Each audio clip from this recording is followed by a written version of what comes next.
ಸ್ವಾಭಿಮಾನಿ ನ್ಯೂಸ್ಗೆ ಸ್ವಾಗತ. ಇಂದಿನ ಪ್ರಮುಖ ಸುದ್ದಿಗಳು. ಶ್ರೀ ಶೃಂಗೇರಿ ಶಂಕರಮಠ ಸಾಗರ ಮತ್ತು ಹವ್ಯಕ ಆತ್ಮಬಂಧು ಒಕ್ಕೂಟ ಇವರ ಆಶ್ರಯದಲ್ಲಿ ಜಗದ್ಗುರು ಶ್ರೀ ಶ್ರೀ ಭಾರತೀ ತೀರ್ಥ ಮಹಾಸ್ವಾಮಿಗಳ ವಜ್ರೋತ್ಸವದ ಪ್ರಯುಕ್ತ ಮೇ 31 ಶನಿವಾರ ಬೆಳಗ್ಗೆ 11 ಗಂಟೆಗೆ ಸಾಗರದ ಶೃಂಗೇರಿ ಶಂಕರ ಮಠದ ಸಭಾಂಗಣದಲ್ಲಿ ಕರೋನಾ ಎಚ್ಚರ ಎಚ್ಚರ ಭಯಬೇಡ ಜಾಗೃತಿ ಅಭಿಯಾನ ಕಾರ್ಯಕ್ರಮ ಹಾಗೂ ಅಭಿನಂದನಾ ಕಾರ್ಯಕ್ರಮ ಹಮ್ಮಿಕೊಳ್ಳಲಾಗಿದೆ ಎಂದು ಶ್ರೀ ಶೃಂಗೇರಿ ಶಂಕರ ಮಠದ ಧರ್ಮಾಧಿಕಾರಿ ಅಶ್ವಿನಿ ಕುಮಾರ್ ಪತ್ರಿಕಾಗೋಷ್ಠಿಯಲ್ಲಿ ಹೇಳಿದರು. ಪತ್ರಿಕಾಗೋಷ್ಠಿಯಲ್ಲಿ ಮಾಸ ನಂಜುಂಡಸ್ವಾಮಿ, ಪ್ರಭಾವತಿ, ಗಿರಿಜಾ ರಾಮಚಂದ್ರ, ಬದ್ರಿನಾಥ್, ಶಿವಕುಮಾರ್, ವಿನಾಯಕ ಜೋಶಿ, ಜ್ಯೋತಿ ಮಣೂರ್ ಸೇರಿದಂತೆ ಅನೇಕರಿದ್ದರು. ಈ ಒಂದು ಕಾರ್ಯಕ್ರಮದಲ್ಲಿ ಶಿವಮೊಗ್ಗದ ಡಾಕ್ಟರ್ ಕಿರಣ್ ಅವರು ಜಿಲ್ಲಾ ಕುಷ್ಠರೋಗ ನಿವಾರಣಾಧಿಕಾರಿಗಳು ಹೌದು, ಆರೋಗ್ಯ ಮತ್ತು ಕುಟುಂಬ ಕಲ್ಯಾಣ ಇಲಾಖೆ ಶಿವಮೊಗ್ಗ ಇವರು ಬಂದು ಈ ಸಂದರ್ಭದಲ್ಲಿ ಕೊರೋನಾ ಬಗ್ಗೆ ಅನೇಕ ವಿಷಯಗಳ ಅಭಿನಂದನಾ ನುಡಿಯನ್ನು ಗಣೇಶ್ ಮೂರ್ತಿ ಜಿಲ್ಲಾ ವ್ಯವಸ್ಥಾ ಪ್ರಮುಖ ರಾಷ್ಟ್ರೀಯ ಸ್ವಯಂ ಸೇವಕ ಸಂಘ ಇವರು ಮಾಡ್ತಾ ಇದ್ದಾರೆ. ಈ ಒಂದು ಕಾರ್ಯಕ್ರಮದಲ್ಲಿ ಚಂದ್ರಶೇಖರ್ ನಿಶೆಡಿ ಗೌರವಾಧ್ಯಕ್ಷರು ಹಾಗೂ ಹವ್ಯಕ ಆತ್ಮಬಂಧು ಒಕ್ಕೂಟ ಸಾಗರ, ಶ್ರೀಮತಿ ಗಿರಿಜಾ ರಾಮಚಂದ್ರ ಅಧ್ಯಕ್ಷರು ಹವ್ಯಕ ಆತ್ಮಬಂಧು ಒಕ್ಕೂಟ ಸಾಗರ, ಶ್ರೀ ದಯಾನಂದ್, ಶ್ರೀಮತಿ ಸವಿತಾ ಶ್ರೀಕಾಂತ್, ಶ್ರೀಮತಿ ಶುಭಾ ನಾಗರಾಜ್, ಶ್ರೀ ಕೆ.ಆರ್. ಕೃಷ್ಣಯ್ಯ ಕಾರ್ಯಕ್ರಮಗಳಲ್ಲಿ ಮಠದ ಯಾವುದೇ ಕಾರ್ಯಕ್ರಮ ಇದ್ರೂ ಸಹ ಅವರು ಬಂದು ನಮ್ಮ ಜೊತೆ ಸೇರಿಕೊಂಡು ಭಾಗವಹಿಸಿ ಅವರ ಯೋಗದಾನವನ್ನು ಸಹ ಕೊಡ್ತಾ ಇದ್ದಾರೆ. ಈ ಎಲ್ಲ ಕಾರ್ಯಕ್ರಮಕ್ಕೂ ಸಹ ನಾವೆಲ್ಲರೂ ಆಗಮಿಸಬೇಕು.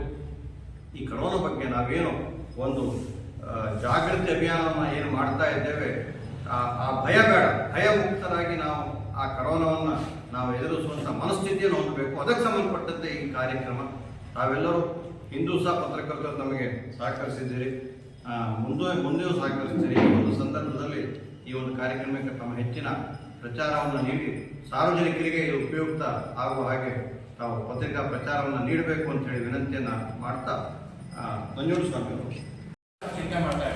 ಅಂಥ ಸಂದರ್ಭದಲ್ಲಿ ಸಾಯಿರಾಮ್ ಅವರು ಒಂದು ಕೇಂದ್ರ ಸರ್ಕಾರದ ನೌಕರರಾಗಿ, ಸಾಮಾಜಿಕವಾಗಿ, ಶೈಕ್ಷಣಿಕವಾಗಿ, ಧಾರ್ಮಿಕವಾಗಿ ತನ್ನ ಇಡೀ ಕುಟುಂಬ ಅಭಿನಂದನೆ ಮಾಡುವಂಥ ಸಂದರ್ಭದಲ್ಲಿ ಸಮಾಜಮುಖಿಯಾಗಿ ಕೂಡ ಒಂದು ಚಿಂತನೆ ಮಾಡಬೇಕು ಅನ್ನುವಂಥ ಯೋಚನೆ ದೃಷ್ಟಿಯಿಂದ ಈ ಕರೋನಾ ಬಗ್ಗೆ ನಾವು ಇಟ್ಟಿದ್ದೀವಿ.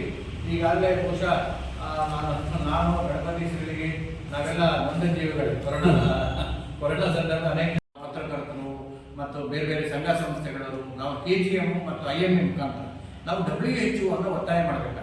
ಅಂದರೆ ಇದ್ರ ಬಗ್ಗೆ ಸಂಶೋಧನೆ ನಡೀಬೇಕು ಮತ್ತು ಅದಕ್ಕೆ ಏನು ಮೆಡಿಸಿನ್ ಬೇಕು ಅದನ್ನು ಕೂಡಲೇ ಕೇಂದ್ರ ಸರ್ಕಾರ ಕಂಡುಹಿಡಿಬೇಕು.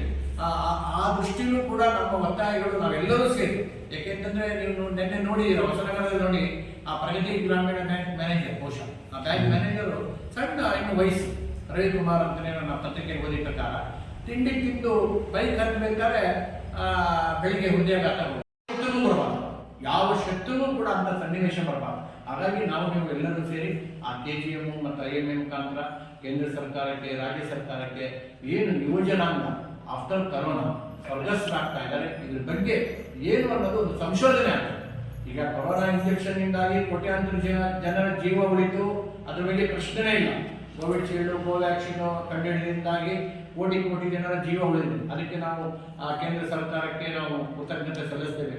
ಹಾಗೆ ನಂತರದಲ್ಲಿ ಯುವಜನಾಂಗ ಇವತ್ತು ಆಟಾಡಾಗಿಂದ ಸ್ವರ್ಗಸ್ಥರಾಗ್ತಾ ಇದ್ದಾರೆ, ಅದ್ರ ಬಗ್ಗೆನೂ ಕೂಡ ಕೇಂದ್ರ ಸರ್ಕಾರ ಕೂಡಲೇ ಸಂಶೋಧನೆ ಮಾಡಬೇಕು ಮತ್ತು ಅವರ ಜೀವಗಳನ್ನು ಉಳಿಸುವಂಥ ಪ್ರಯತ್ನ ಆಗಬೇಕು ಅನ್ನೋದು ಈ ದಿಶೆಯಲ್ಲಿ ಕೂಡ ಆ ದಿಶೆಯಿಂದ ನಾವು ಕೊರೋನಾ ಎಚ್ಚರ ಅನ್ನೋದು. ಮತ್ತು ನಮ್ಮೂರಲ್ಲಿ ಕೂಡ ನಾವು ಅನೇಕ ಯುವಕರನ್ನು ಕಳ್ಕೊಂಡಿದ್ವಿ, ಅನೇಕ ಜನ ಯುವಕರನ್ನು ಕಳ್ಕೊಂಡಿದ್ವಿ. ಅವರ ತಂದೆ ತಾಯಿಗಳ ಮನೆ ಕೂಡ ನಮ್ಮ ಆ ನೋವು ಅರ್ಥ ಆಗುತ್ತೆ. ಹಾಗಾಗಿ ಮತ್ತೊಮ್ಮೆ ಆ ಸನ್ನಿವೇಶಗಳು ಯಾವುದೇ ಸಂದರ್ಭದಲ್ಲೂ ಬರಬಾರದು ಅನ್ನೋದ್ರ ದೃಷ್ಟಿಯಿಂದ ಇಡೀ ರಾಜ್ಯದಲ್ಲಿ ಇಡೀ ರಾಜ್ಯದಲ್ಲೇ ಈ ಥರ ಒಂದು ಶೃಂಗೇರಿ ಶಂಕರಮಠ ಮತ್ತು ಹವ್ಯಕ ಆತ್ಮಬಂಧು ಇದೊಂದು ಮಾದರಿ ಕಾರ್ಯಕ್ರಮ ಮಾಡ್ತಾ ಇದೆ. ಹಾಗಾಗಿ ಪತ್ರಕರ್ತರು ತಾವು ಎಂದಿನಂತೆ ನಮ್ಮ ಜೊತೆ ಸಹಕರಿಸಬೇಕು. ನಾವು